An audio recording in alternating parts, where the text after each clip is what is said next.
টাকা ধার নেওয়া সহজ, কিন্তু শোধ করা কি সবসময় ততটা সহজ হয়? বিপদে পড়ে আমরা বন্ধু, আত্মীয় বা ব্যাংক থেকে লোন নেই, কিন্তু সময় মতো সেই টাকা ফেরত দিতে না পারলে ঠিক কি হয়? অনেকে ভাবেন ব্যাংক ঋণ না দিলে বুঝি পুলিশ এসে সাথে সাথে জেলে নিয়ে যাবে।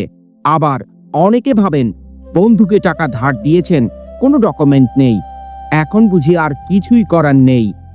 বাংলাদেশের ঋণ খেলাপিদের বিরুদ্ধে আইন আসলে কতটা কঠোর? ব্যাংক লোন আর ব্যক্তিগত ধারের মামলার মধ্যে পার্থক্য কি? আজকের ভিডিওতে আমরা জানব লোনের দায়ে জেল হওয়ার আসল কারণ কি, ব্যাংক আপনার সম্পত্তি কিভাবে নিলাম করে এবং বন্ধুকে দেওয়া টাকা আইনিভাবে আদায়ের উপায় কি। আমি আছি আপনাদের সাথে, আর আপনারা দেখছেন আইনের পথে আলো। আজকের আলোচনা আপনার ও আপনার পরিবারের ভবিষ্যৎ সুরক্ষায় সাহায্য করবে।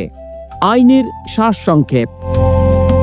শুরুতেই আমাদের বুঝতে হবে ঋণ মূলত দুই ধরনের এবং এদের আইনি প্রক্রিয়াও ভিন্ন।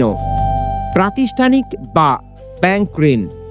আপনি যখন ব্যাংক বা আর্থিক প্রতিষ্ঠান থেকে লোন নেন, তখন আপনি বিশেষ কিছু আইনের অধীনে থাকেন, যেমন অর্থ ঋণ আদালত আইন 2003, নেগোশিয়েটেবল ইনস্ট্রুমেন্ট অ্যাক্ট 1881। এখানে ব্যাংক আপনাকে নোটিশ দেবে, মামলা করবে এবং আপনার বন্ধকি সম্পত্তি বিক্রয় করার অধিকার রাখবে। ব্যক্তিগত বা হ্যান্ড লোন। আপনি যখন পাড়া প্রতিবেশী বা বন্ধু থেকে টাকা ধার নেন, তখন একটি সাধারণ চুক্তি আইন এবং দেওয়ানি কার্যবিধির অধীনে পড়ে। অনেকে মনে করে এতেই জেল নেই, কিন্তু বিশ্বাস ভঙ্গ করলে এখানেও ফৌজদারি মামলার সুযোগ থাকে। মনে রাখবেন, ঋণ পরিশোধ না করা সরাসরি কোনো অপরাধ নয়, কিন্তু লোন নেওয়ার সময় দেওয়া চেক যদি বাউন্স করে বা ডিজনার হয়, তবেই মূল বিপদের শুরু। গুরুত্বপূর্ণ আইন ও ধারা। চলুন এবার বিস্তারিত আইনের মারপ্যাচগুলো বুঝে নেই। 1. চেকের মামলা বা এনআই অ্যাক্টের 1881 সালের যে আইনটি রয়েছে, সেখানে কিভাবে মামলা করা হয়। ব্যাংক লোন বা বড় অঙ্কের ব্যক্তিগত ধারের ক্ষেত্রে সবচেয়ে ভয়ঙ্কর আইন হল নেগোশিয়েটেবল ইনস্ট্রুমেন্ট অ্যাক্টের 138 ধারা। যদি আপনার দেওয়া চেক ব্যাংকে পর্যাপ্ত টাকা না থাকার কারণে ডিজনার হয়, তবে পাওনাদার আপনাকে 30 দিনের লিগ্যাল নোটিশ দেবে। এরপর মামলা প্রমাণিত হলে আপনার 1 বছর পর্যন্ত জেল অথবা চেকে উল্লেখিত টাকার 3 গুণ পর্যন্ত জরিমানা হতে পারে। অপরদিকে অর্থ ঋণ আদালত আইন 2003, এটি শুধুমাত্র ব্যাংকের জন্য প্রযোজ্য। ব্যাংক সাধারণত জমি বা বাড়ির দলিল রেখে লোন দেয়। আপনি টাকা না দিলে ব্যাংক অর্থ ঋণ আদালতের 12 ধারা অনুযায়ী মামলা ছাড়াই আপনার সম্পত্তি নিলাম করার ক্ষমতা রাখে। আর যদি গ্যারান্টর থাকে, তবে ব্যাংক লোন গ্রহীতার পাশাপাশি গ্যারান্টরের বিরুদ্ধেও মামলা করতে পারে। দেওয়ানি ও ফৌজদারি মামলা।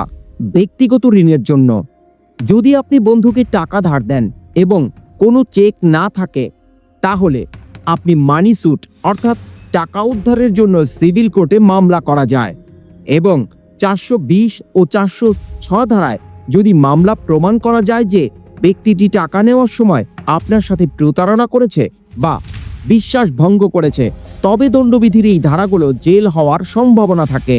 আজকের আলোচনার বাস্তব মামলার কয়েকটি উদাহরণ দেব। চলুন দুটি উদাহরণ দেখে বিষয়টি আমরা পরিষ্কার হই। ঘটনা 1, চেকের স্বাক্ষর থাকলেই কি জেল? রহিম সাহেব ব্যাংক থেকে 20 লক্ষ টাকা লোন নেন এবং সিকিউরিটি হিসেবে ব্ল্যাঙ্ক চেক দেন।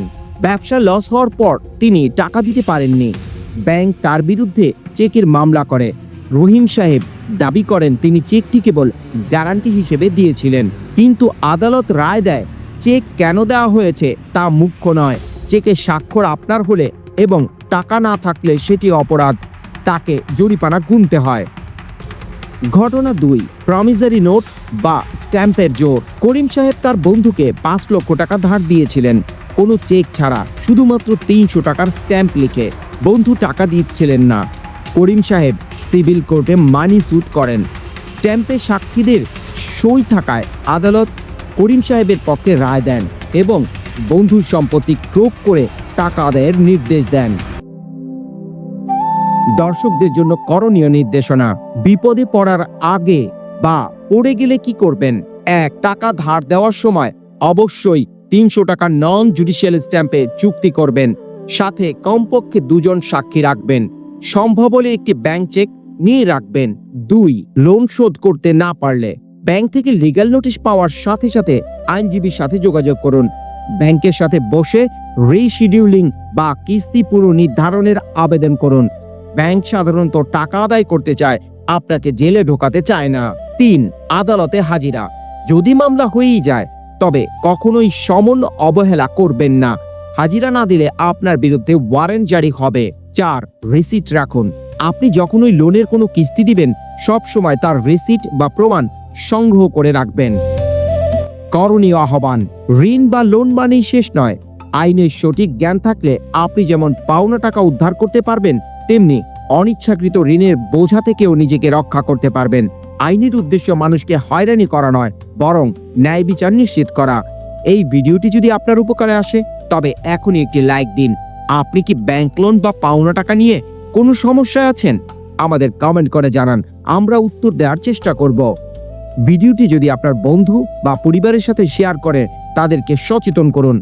আইন বিষয়ে কেমন আরো বিস্তারিত এবং জীবনমুখী সমাধান পেতে এখনই আইনের পথে আলো চ্যানেলটি সাবস্ক্রাইব করে বেল আইকনটি বাজিয়ে রাখুন। সচেতন থাকুন, নিরাপদ থাকুন, ভালো থাকুন, আইনের পথে থাকুন। ধন্যবাদ।